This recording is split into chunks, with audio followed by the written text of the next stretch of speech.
What if I told you that a tiny Caribbean island is about to become the next major logistics powerhouse, inspired by one of the world's greatest engineering marvels? Today, we're diving deep into Jamaica's incredible rail revival, a project that's not just bringing back the romance of train travel, but completely transforming how an entire nation moves people, goods, and builds wealth. This isn't just about nostalgia. This is about economic revolution. This is Wealth Empire, and if you love stories about infrastructure, economic transformation, and Caribbean innovation, you're going to want to stick around for this one. And hey, if you enjoyed this deep dive, smash that like button and subscribe for more stories about projects changing the world. Let's start with the big picture. When most people think of Jamaica, they picture beaches, reggae, and jerk chicken. But here's what they don't see coming. Jamaica is positioning itself to become the Panama Canal of Caribbean logistics. You see, just like the Panama Canal revolutionized global shipping by connecting two oceans, Jamaica's rail revival aims to connect the entire Caribbean region through strategic logistics. We're talking about transforming this island nation into a critical hub for moving goods throughout the Americas. But this isn't just about copying someone else's success. This is about taking Jamaica's unique geographic position, sitting right in the middle of major shipping lanes between North and South America, and maximizing that advantage through smart infrastructure. The question is, how do you take a railway system that basically died in the late 20th century and turn it into a 21st century economic engine? Well, Jamaica has a plan, and it's more ambitious than you might think. The historical foundation. Here's something that might surprise you. Jamaica was actually a railway pioneer. We're talking 1845 when the first line connected Kingston to Spanish Town. That makes Jamaica one of the first places in the entire Western Hemisphere to have railways. By the early 1900s, Jamaica had an extensive network crisscrossing the island, moving everything from sugar and bananas to bauxite from the mines. These railways didn't just transport goods,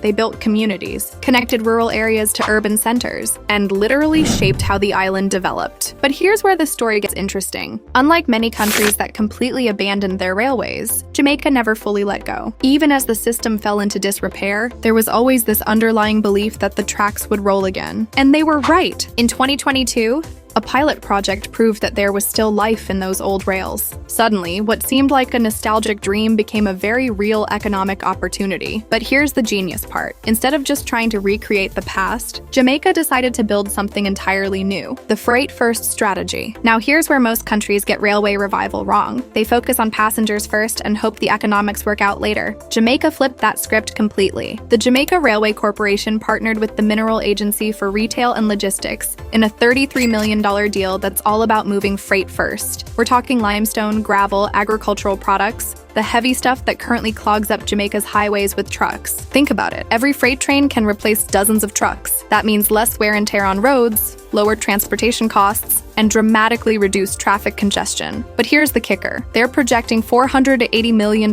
in revenue from this freight operation alone. That's not just moving rocks around, that's building the financial foundation for everything else. The freight operation pays for track maintenance, infrastructure upgrades, and creates the stable cash flow needed to expand into passenger services. It's brilliant economics. Use the boring but profitable freight business to subsidize the exciting but expensive passenger services. And speaking of exciting, the tourism game changer. Picture this. You're sipping rum punch while gliding through Jamaica's lush countryside on a luxury train, heading from Montego Bay to the famous Appleton Estate. This isn't some distant dream. It's a $30 to $35 million project already in development. Jamaica looked at success stories like California's Napa Valley wine train and said, we can do that, but with more rum and better views. And honestly, they're probably right. Here's why this matters economically. Luxury tourism experiences command premium prices. We're not talking about budget backpackers, we're talking about tourists who are willing to pay hundreds of dollars for a unique experience. But it gets better. This isn't just about the train ride itself. It's about connecting rural communities to tourism dollars. Small towns along the route suddenly have access to thousands of tourists who might never have visited otherwise. Imagine you're a small craft shop in a rural Jamaican town. Suddenly, instead of hoping tourists stumble upon you, you have a luxury train stopping right in your community twice a day. That's transformative. But building luxury rail experiences requires serious technical expertise, and that's where Jamaica's partnerships get really interesting.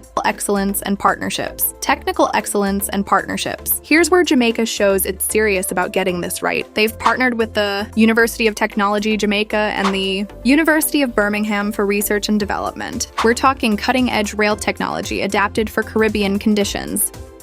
But the real game changer is bringing in Germany's Herzog International as advisors. These are the people who work on projects like the UK's HS2. We're talking world-class rail engineering expertise. Think about the challenges: tropical climate, hurricane seasons, mountainous terrain, and existing infrastructure constraints. You can't just copy and paste a European rail system and expect it to work in the Caribbean. Jamaica is developing solutions for things like hurricane-resistant rail infrastructure, tropical weather maintenance protocols, and integration with existing port facilities. This isn't just about building trains, it's about building resilient transportation systems. The fact that international experts are taking Jamaica's rail revival seriously tells you this isn't just a local infrastructure project. This is being watched as a potential model for other Caribbean nations. Community and environmental impact. Let's talk about something that doesn't always make headlines but absolutely should: the environmental impact. Every freight train that replaces truck traffic means cleaner air, less road maintenance, and lower carbon emissions.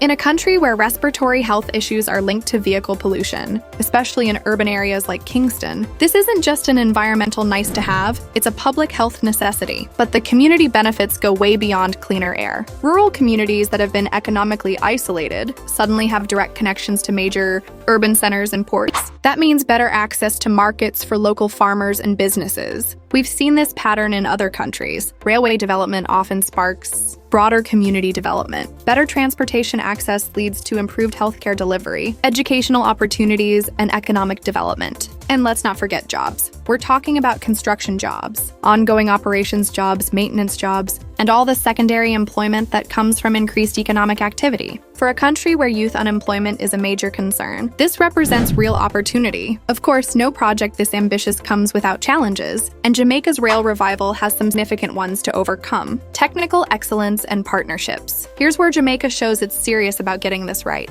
Challenges and solutions. Let's be real about the obstacles. First, there's the money. $335 million for the luxury rail expansion alone, plus ongoing operational costs. That's serious money for any country, let alone a small island nation. Then there's the political challenge. Any major infrastructure project requires sustained political will across multiple election cycles. Jamaica needs to ensure this project survives changes in government. There's also the existing road transport industry to consider. Truck drivers, bus operators, and taxi services might see railways as competition rather than complement. Managing that transition requires careful stakeholder engagement. And let's not forget the technical challenges: refurbishing old rail lines, building new stations, training operators, and maintaining everything in a tropical climate. It's complex stuff, but here's what's encouraging. Jamaica is approaching these challenges systematically. They're using public-private partnerships to spread financial risk, engaging with affected industries to find win-win solutions, and building technical capacity through international partnerships. The fact that they're already moving freight and planning luxury routes shows this isn't just theoretical, it's happening. So here's the bottom line. Jamaica's rail revival isn't just about bringing back trains. It's about economic transformation, environmental sustainability, and community development all rolled into one ambitious project. Just like the Panama Canal transformed Panama from a small Central American country into a global logistics hub, Jamaica's rail revival could position this Caribbean island as a critical player in regional trade and transportation. Imagine Jamaica in 2030, freight trains efficiently, moving goods from ports to distribution centers, luxury tourist trains showcasing the island's beauty, reduced traffic congestion, cleaner air, and thriving rural communities connected to economic opportunities. This is the kind of infrastructure investment that doesn't just move people and goods, it moves entire economies forward. And honestly, if Jamaica can pull this off, it could become a model for island nations and developing countries worldwide. What do you think? Is Jamaica's rail revival the kind of ambitious infrastructure project that other countries should be watching and learning from? Let me know in the comments below. And if you enjoyed this deep dive into Caribbean infrastructure development, make sure to like this video